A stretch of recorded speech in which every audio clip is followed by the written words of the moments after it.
Good day, and welcome to the Walt Disney Company Fourth Quarter 2025 Financial Results Conference Call. All participants will be in listen-only mode. Should you need assistance, please signal a conference specialist by pressing the star key followed by 0. After today's presentation, there will be an opportunity to ask questions.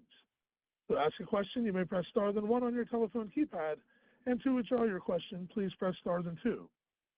Please note that today's event is being recorded.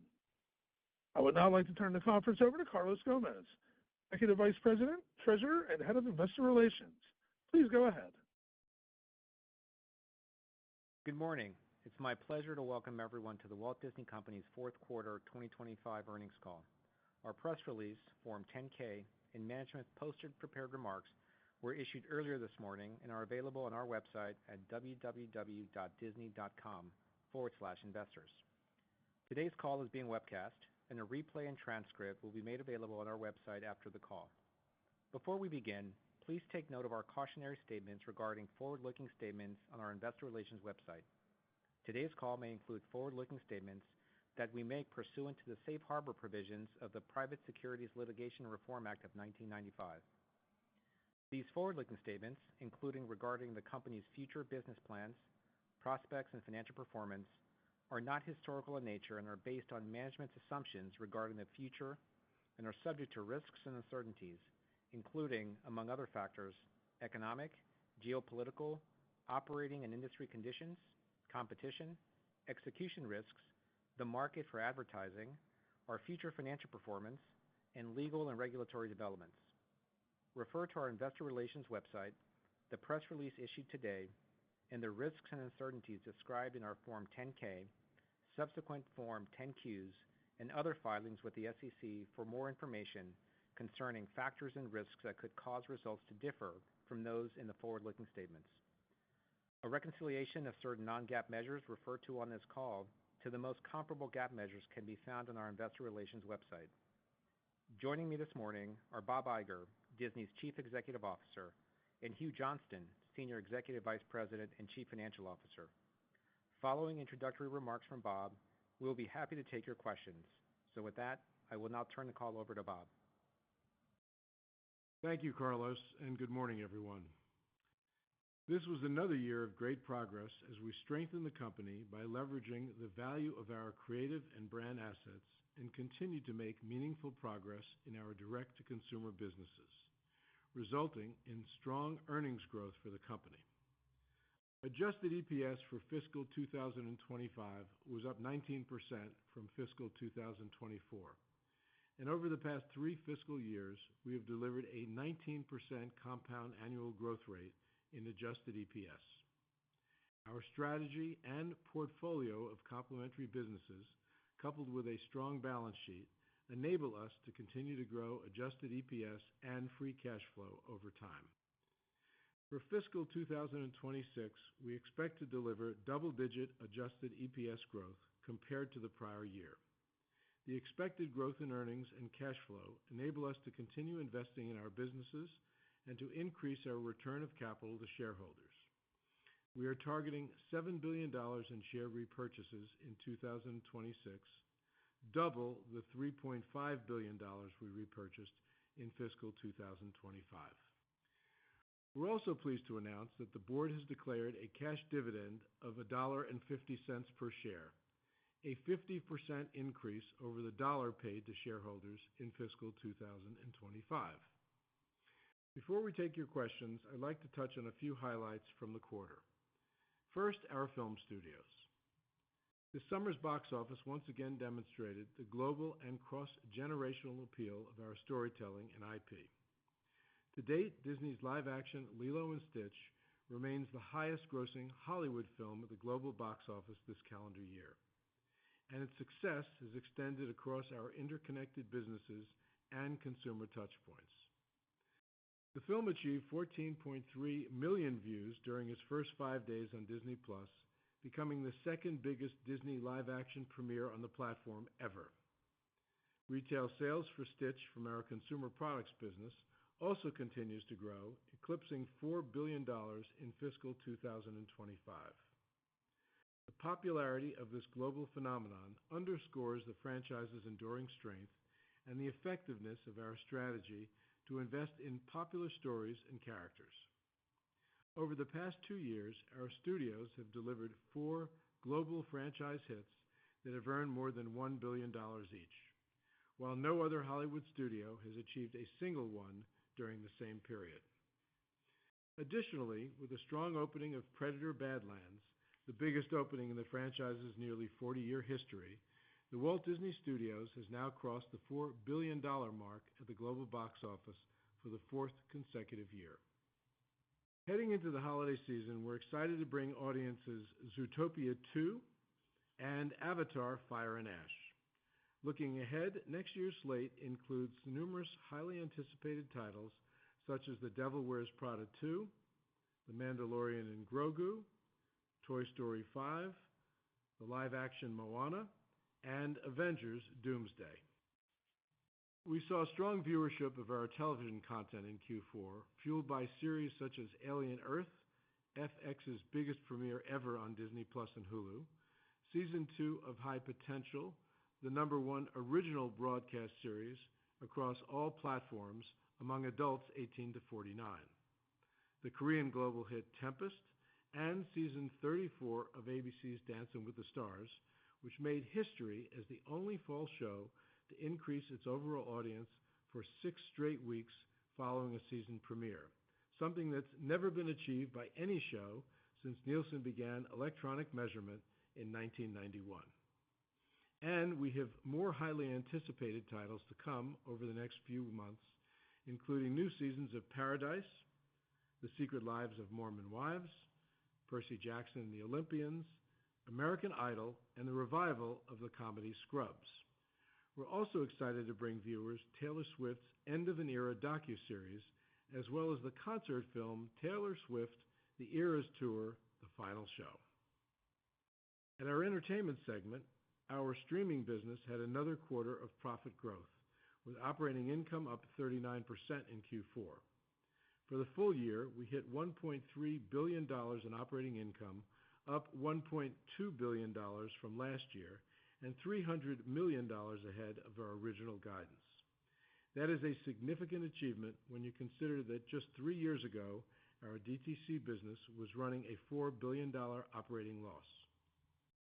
As we continue to build DTC into a core growth engine, we're rolling out a more unified app experience to better serve our consumers and unlock new value. In October, Hulu became our global general entertainment brand, and we continue to work to consolidate all of our entertainment content domestically within a single app, which will simplify the user experience, highlight the full value of our bundles, and unlock global marketing efforts. We're also expanding our international reach by investing strategically in our own originals and working with local studios to license content that brings more high-quality local storytelling to the platform. We're taking a disciplined approach to the markets we are prioritizing, and we have confidence in our long-term strategy. Turning to sports, we ushered in a new era with the launch of ESPN's full direct-to-consumer service and enhanced ESPN app, making ESPN's full suite of networks and services available directly for the first time.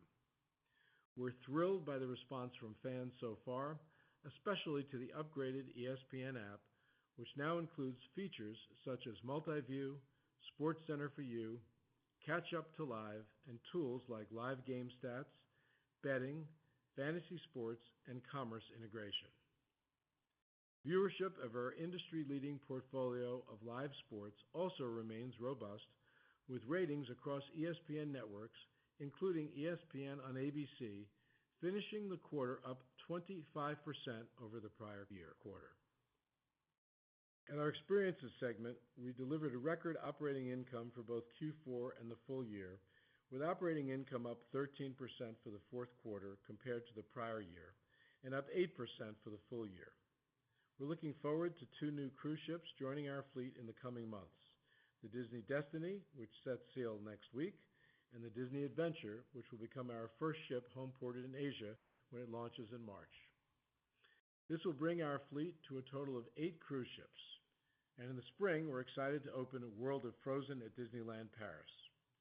With expansion projects underway at every one of our theme parks, 5 additional cruise ships scheduled for launch beyond fiscal 26, and a new theme park planned for Abu Dhabi, the strategic investments we are making now will help ensure our offerings remain best in class and appeal to audiences worldwide well into the future.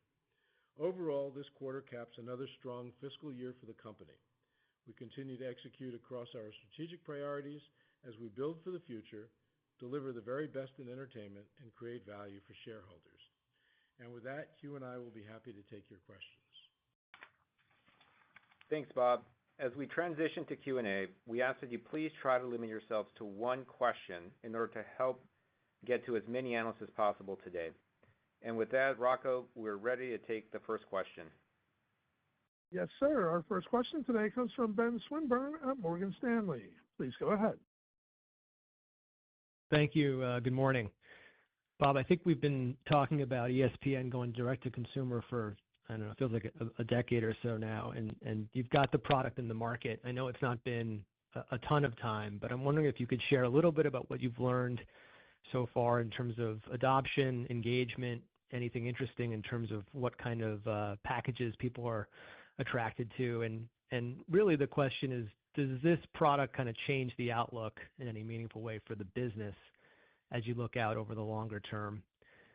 And I just wanted to ask Hugh on the cash from operations guidance that you provided with the $1.7 billion cash tax swing. If I sort of adjust for that, I'm getting kind of underlying growth of well over 20%. So is there anything else we should be thinking about? Maybe it's the one big beautiful bill tax benefits or anything else in the cash outlook that suggests such a strong cash flow year in 2026. Thanks so much. Ben, I'll take the first part of your question. The ESPN launch has been a real success for a number of reasons. First of all, what we set about to do was to attract basically new users, people who had either been subscribers to the multi-channel linear bundle or people who had not, but wanted to engage more with ESPN. And we've done extremely well in that regard, signing up essentially new users. The other thing we wanted to do was we wanted to give people who wanted to stay in the multi-channel linear bundle a chance to use the app and to engage with us more deeply because the app has so many more features than the linear channels do. And the authentication rate of people who are already subscribers has been very, very encouraging. Third, we ended up signing up a substantial number of subscribers to what we call the Ultra product or the Ultimate ESPN product, which is essentially mostly attracting cord nevers, people who want to engage with sports, but maybe they don't want to engage as deeply as those that get linear channels or those that have subscribed to the main app. So it's been very successful in that regard. We're encouraged that people have found all the new features and are using them, particularly the Sports Center for You and what we call Verts, which is essentially just vertical sports highlights. And the algorithm seems to be working as well. I know it's working for me, where if you watch certain videos on ESPN, and particularly if you click like, then your feed is populated by sports news and sports highlights that you are more interested in. So I guess in almost every way you look at it, it has worked. It's also working for advertisers because obviously there's real value in the data that we provide advertisers on the direct-to-consumer platform. And so we're attracting both more advertising and new advertisers to the service. And as we look ahead, we believe that we've created a product that is very, very consumer-friendly, very advertiser-friendly, and actually works both for the traditional distribution ecosystem and for what I'll call the DTC ecosystem, if there is such a thing. So we're very, very encouraged. I think it's a very positive step for the future of ESPN because while nothing necessarily provides future-proof concepts or circumstances for a business that is constantly changing, but this certainly is a step in the direction of solidifying ESPN's future going forward. The last thing that I'll say is the great thing about the app is the incredible variety of sports that you can access on it. So where the linear channels provide obviously live sports and studio programming, more what I'll call along the lines of the traditional sports television, The new app gives users a chance to engage with thousands and thousands more sports events over the year, and I think that's not only a sports fan's delight, but I think overall it's about as consumer-friendly as it gets. Okay, Ben. Yeah, and I'll take the question on cash flow. You're right. If you adjust for tax, we're up about 28% year-over-year. Because of the timing on tax payments, the reported number is closer to 7%, driven by a couple of things. Number one, obviously, OI growth is quite strong. Number two, we've been investing for a couple of years, and we've now sort of leveled off in terms of those levels of investment. That's something that we think you can look forward to in the out years. Continued strong free cash flow growth from Disney, which obviously gives us a lot of flexibility in terms of the ability to return cash to shareholders, which was evidenced today by the doubling in the share repurchase and the 50% increase in the dividend. So we feel very good about the free cash flow growth going forward. Thank you. The next question, Carlos. Thanks, Ben. Before we take the next question. Go ahead. Yeah, go ahead. Before we take the next question, Carlos, I just want to add something to the question that Ben Swinburne asked about ESPN. One of the things that we're also very encouraged by is the fact that of the subscribers that have signed up to the new app, a substantial number of them, about 80%, have signed up to what we call the Trio bundle, which includes Disney Plus and Hulu. Thanks, Bob. And thanks, Ben. Operator, next question, please. Our next question comes from Steven Cahall with Wells Fargo. Please go ahead. Thank you. So just on content, you had a pretty strong last couple of years in general entertainment. Bob, you talked about some of the things like Alien Earth and FX that have done really well.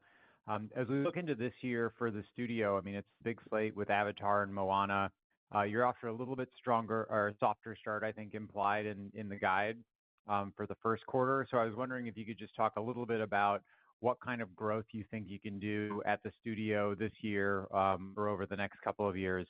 And then, Hugh, just a tactical one. Given the ongoing carriage dispute with YouTube TV, have you provisioned anything in the EPS guidance for a sustained blackout, or is the economic impact actually more minimal because you think those folks would resubscribe elsewhere, including maybe the ESPN app? Thank you. Hugh, I'll take the first part of the question. Stephen, thank you. We're very encouraged by the studio slate that is coming up.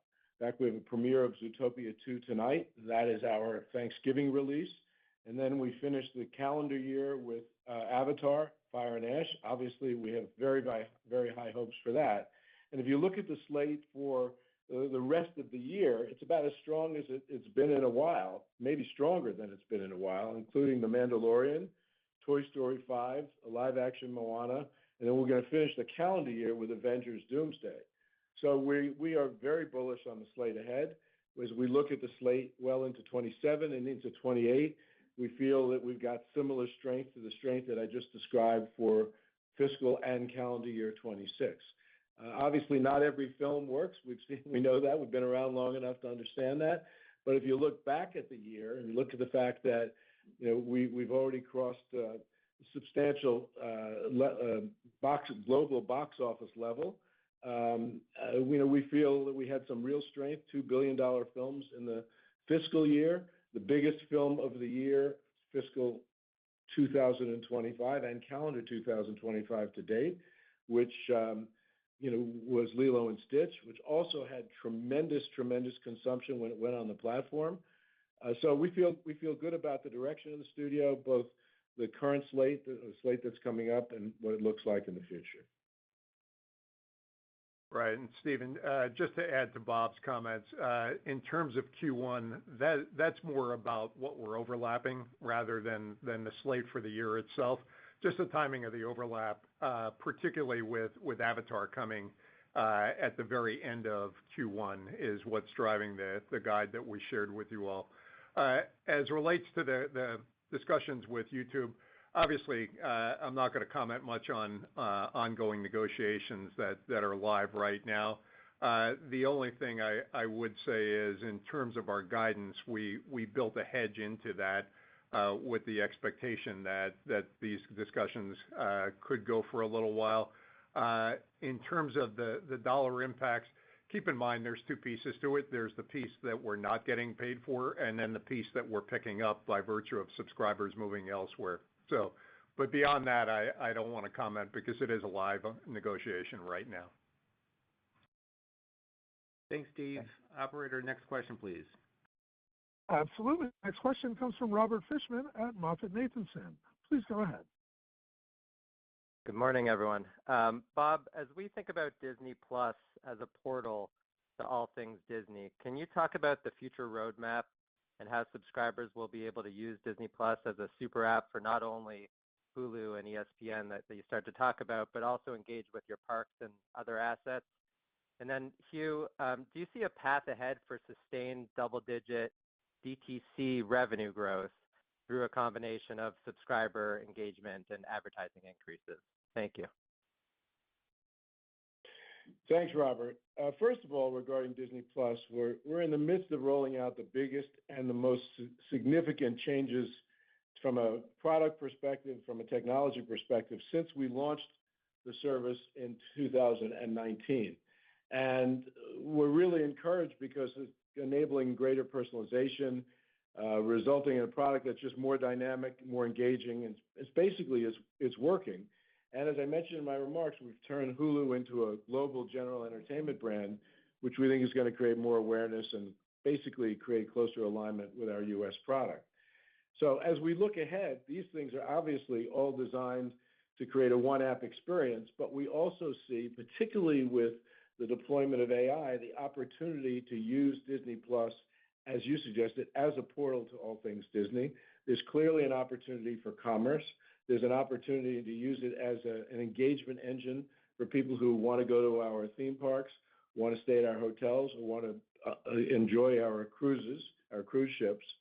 And obviously, there's a huge opportunity for games, and the investment that we made and the agreement that we reached with Epic Games, while that will largely be on their platform, gives us an opportunity to integrate a number of game-like features into Disney Plus. The other thing that we're really excited about that AI is going to give us the ability to do is to provide users of Disney Plus with a much more engaged experience, including the ability for them to create user-generated content and to consume user-generated content, mostly short form, from others.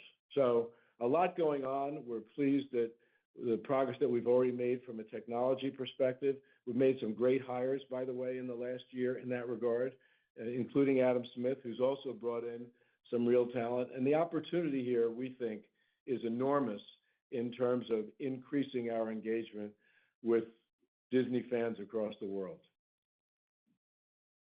Okay, and Robert, regarding your question on DTC, a couple of comments.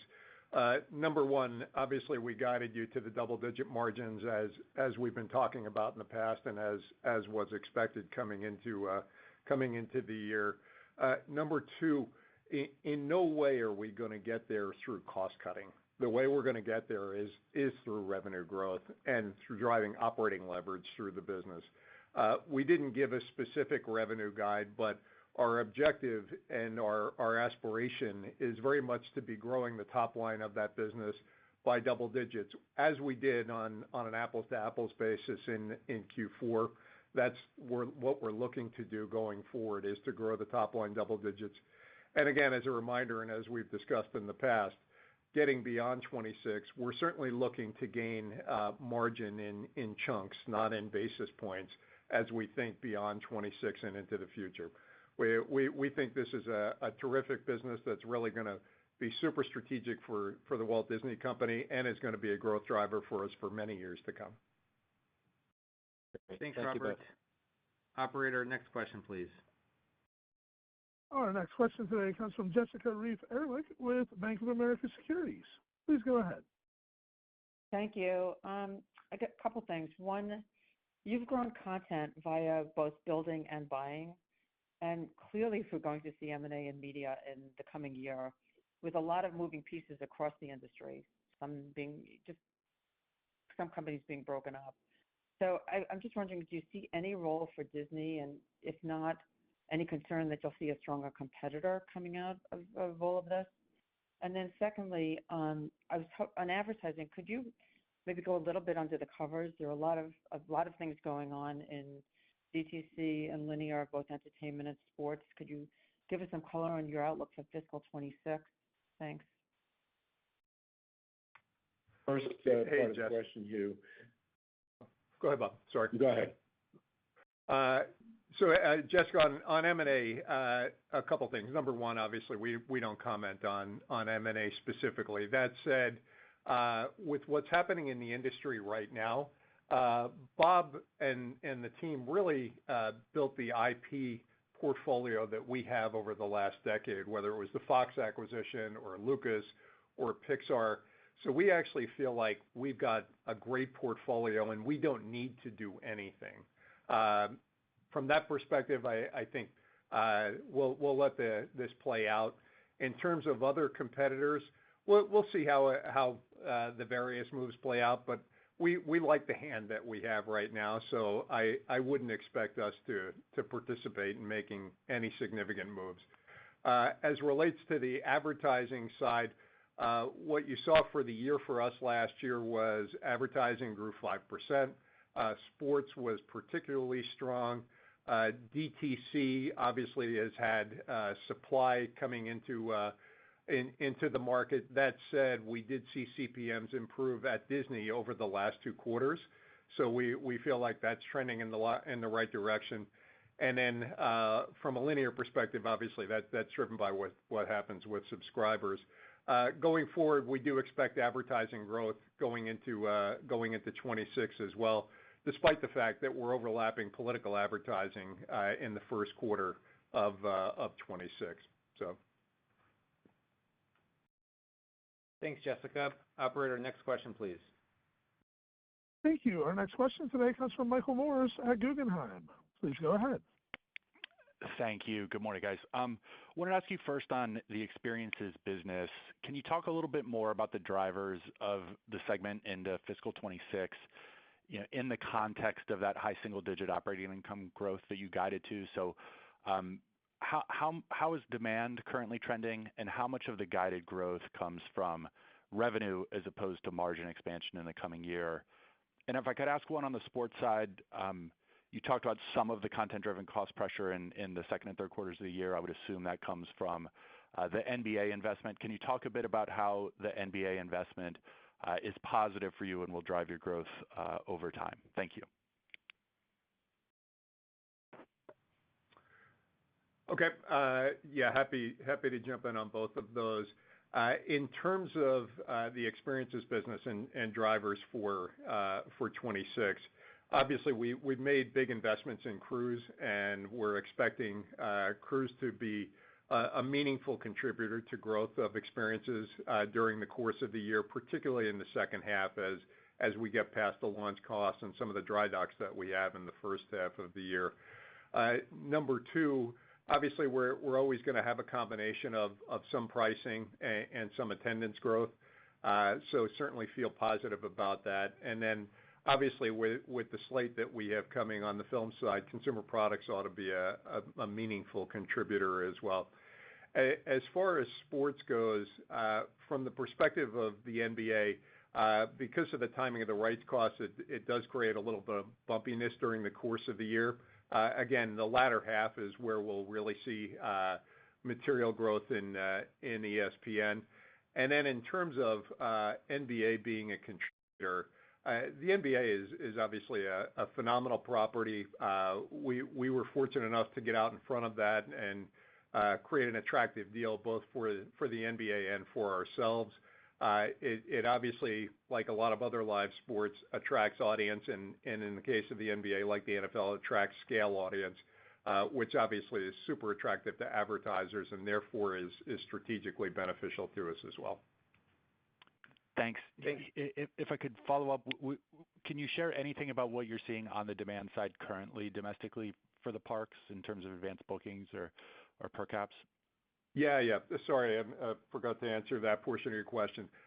Bookings are up 3% in the first quarter, so feel good about that, and they're also up for the year. So feel good about where demand is right now. Great. Thank you, Hugh. Yep. All right. Thanks, Mike. Operator, next question, please. Thank you. And our next question comes from Kannan Venkateshwar with Barclays. Please go ahead. Thank you. Bob, any interest from you on becoming a broader bundler of streaming? You already have ESPN, Disney Plus, and Hulu bundled, and of course, you also have Fox One and HBO. And it feels like there's an opportunity here for Disney to maybe emerge as a new form of bundler, which nobody in the industry appears to have attempted yet. So any thoughts on that would be great. And then just to understand the impact of ESPN bundling on Disney Plus and Hulu a little bit better, anything you can share with respect to maybe the churn benefits or any kind of subscriber acquisition cost tailwinds that you saw in the quarter, or what you expect going forward potentially from that? Thank you. So I'll answer both parts of your question. First of all, as it relates specifically to ESPN bundling, what we've found is that subscribers that bundle, either that bundle Disney Plus and Hulu, or subscribers that bundle Disney Plus, Hulu, and ESPN, are healthier subscribers in the sense that the churn rates are lower than the subscriber that only subscribes to one app. So when I mentioned earlier the fact that about 80% of all the subscribers to the new ESPN service are actually buying the trio or the triple bundle, that's a very positive sign for us in terms of lowering churn into the future.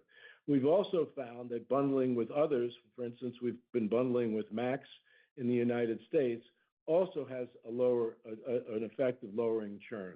And we've expressed the desire to do more bundling with other companies and have been in discussions on and off with other companies about doing just that. So typically the opportunity to bundle definitely exists, and to bundle more exists. And we also have proven that it works both for us in terms of our subscribers and also for the subscribers that we attract for the bundling entity. If you were to ask the folks at Warner Brothers Discovery about the impact of the Max bundle on them, they would tell you that they've signed up a substantial number of subscribers thanks to the bundle with us. Thanks, Kannan. Operator, next question, please.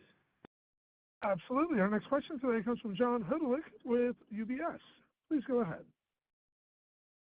Great. A quick follow-up on the parks business, and then a question on cruises. It looks like domestic parks attendance was a little light in the fourth quarter. Hugh, is that driven by sort of competition, macro, or are there any other factors that may have accounted for that? And then on the cruise side, just comment on overall demand for the cruise business. And could you remind us, how do the margins in cruises compare to overall margins in the parks business, and what should be the impact on that segment as that business grows as fast as it's slated to over the next several years? Okay. In terms of the demand was I wouldn't characterize it as light. It basically came in line with our expectations. We've talked about Epic in the past, in particular, as something that we knew was going to be a factor in domestic parks, and in fact was very much in line with our expectations. If anything, it seems to be in fact impacting the rest of the competition down in Florida more than it's impacting us. From a consumer perspective, we certainly feel good about it. In terms of demand for cruise, very, very strong, despite the fact that we've added as much capacity as we have. Our utilization rates are in line with what we've seen in the past, so we're filling all of that capacity as quickly as we can add it. Regarding margins, we don't really talk about specifics on cruise margins. That's not a disclosed item. But obviously, it's a very attractive business. We're capable of pricing it at a good level. The guest satisfaction scores are higher than basically anything else in the company. So the margins in that business, as you would imagine, are quite attractive. Thanks, John. Operator, next question, please. Absolutely. Our next question today comes from Kutgun Maral with Evercore ISI. Please go ahead. Good morning, and thanks for taking the questions. Two, if I could. First, on direct-to-consumer, I was hoping you could share some of the puts and takes on the cost side in 2026, especially as you continue to invest in technology and programming. But I didn't know if there were some maybe cost savings associated with integrating the tech stacks, for example, that we should be mindful of. And then, Hugh, just a housekeeping one, if I could, around the 53rd week. Thank you for providing a clean guidance for the year and on an underlying basis. With that, can you help quantify the impacts of the extra week to this year? And as we look to fiscal 27, would the expectation be that you could grow EPS double digits again, even without adjusting for the 53rd week comp? Thank you. Yeah, first on DTC. It's really consistent with what we've talked about in the past. So we expect to grow revenue at an attractive rate. As I mentioned earlier in the call, our aspiration is to be double digits in that business. In terms of then the line items underneath, we'll obviously continue to invest at a reasonable level in content, leaning a bit more towards the international side as we identify opportunities in specific markets to grow the international business where we have a big opportunity. In addition to that, we'll be investing in product. So the technology area will get some level of investment as well. And obviously, as we put the two businesses together, there's opportunities to do a bit of savings on SG&A. That said, I would expect P&L leverage, in other words, expenses growing less quickly than revenue across all of those items, which is how we drive the margin growth that we would expect to see. In terms of the 53rd week, again, I would expect us to figure out as we get to Q4 what the 53rd week is worth.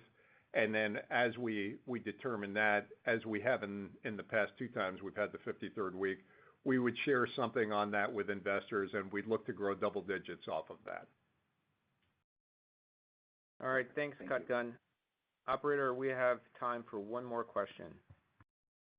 Thank you. And our final question today comes from David Karnovsky with J.P. Morgan. Please go ahead. Hey, thank you.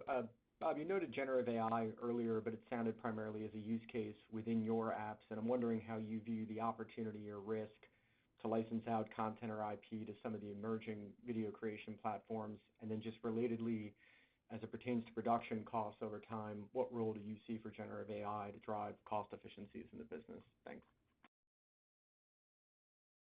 Very good question. We've been in some interesting conversations with some of the AI companies, and I would characterize some of them as quite productive conversations as well, seeking to not only protect the value of our IP and of our creative engines, but also to seek opportunities for us to use their technology to create more engagement with consumers. And we feel encouraged by some of the discussions that we're having. It's obviously imperative for us to protect our IP using or with this new technology. And we've been pretty engaged on that subject with a number of entities, and I'm hopeful that ultimately we'll be able to reach some agreement, either the industry or the company as on its own, with some of these entities that would, in fact, reflect our need to protect the IP. We also, as we look ahead, we see opportunities in terms of efficiency and effectiveness by deploying AI, not just in the production process, but really across our company as we engage with our cast members and our employees, but also our guests and our customers. There are opportunities, as Hugh talked about earlier, about what I'll call the office and creating efficiency there. There are great opportunities in terms of our collection of data and our mining of data. And I'd say, above all else, there's phenomenal opportunities to deploy AI across our direct-to-consumer platforms, both to provide tools that make the platforms more dynamic and more sticky with consumers, but also to give consumers the opportunity to create on our platforms. I also, before we end the call, Carlos, I just want to say one thing, because I know there was reference to where we are with YouTube, and I just want to end the call because we've been so engaged in this over the last few weeks by kind of giving an overall summary of just where things stand.